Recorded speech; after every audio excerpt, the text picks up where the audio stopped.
राष्ट्रवादी काँग्रेस पक्षाच्या एकीकरणाच्या चर्चांना आता नवा आयाम मिळाला आहे। एका केंद्रीय मंत्र्याने शरद पवार यांच्याबाबत केलेल्या वक्तव्याने राजकीय वर्तुळात खळबळ उडाली आहे।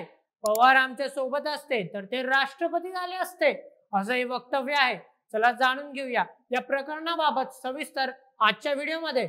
नमस्कार प्रेक्षकांनो, मी नील सोनार आणि आपण पाहत आहात बोल एमएच। राष्ट्रवादी काँग्रेस पक्षात 2023 मध्ये अजित पवार यांनी बंड करून पक्षात फूट पाडली। त्यानंतर शरद पवार आणि अजित पवार गट स्वतंत्रपणे राजकारण करत आहेत।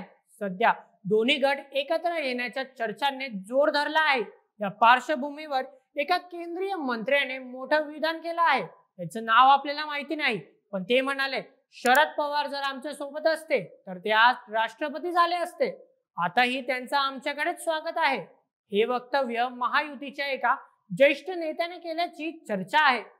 यामुळे शरद पवार आणि त्यांचा गट महायुतीत सामील होण्याची शक्यता राजकीय वर्तुळात चर्चेला जात आहे। शरद पवार यांनी नुकतंच एका मुलाखतीत दोन्ही गट एकत्र आले तर आश्चर्य वाटणार नाही असं सूचक वक्तव्य केलं होतं। यामुळे एनसीपीच्या एकीकरणाच्या शक्यतेला बळ मिळालं आहे। मात्र शरद पवार यांचा गट महाविकास आघाडीत सक्रिय आहे आणि त्यांनी गेल्या लोकसभा निवडणुकीत चांगली कामगिरी देखील केली होती। त्यामुळे हे महायुतीत सामील होतील की एकीकरण स्वतंत्रपणे होईल याबाबत उत्सुकता आहे। काही राजकीय विश्लेषकांचं म्हणणं आहे की स्थानिक स्वराज्य संस्थांच्या निवडणुकांच्या पार्श्वभूमीवर हे एकीकरण महत्त्वाचं ठरू शकतं। दुसरीकडे अजित पवार गटाचे नेते प्रफुल्ल पटेल यांनीही एकीकरणाच्या चर्चांना अप्रत्यक्ष दुजोरा दिला आहे।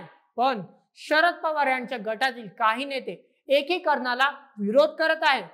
या सगळ्या घडामोडींमुळे महाराष्ट्राच्या राजकारणात पुढील काही महिने नाट्यमय ठरण्याची शक्यता आहे। तुमचं काय मत या पूर्ण व्हिडिओवर? तुम्हाला वाटतं का अजित पवार आणि शरद पवार हे पुन्हा एकत्र येऊ शकतील आणि त्यांची ताकद आपल्याला पुन्हा महाराष्ट्रात दिसू शकणार? तुमचे मत आम्हाला कमेंट मध्ये नक्कीच कळवा आणि अशाच व्हिडिओंकरिता सबस्क्राईब करा बोल एमएच आपल्या YouTube चॅनलला।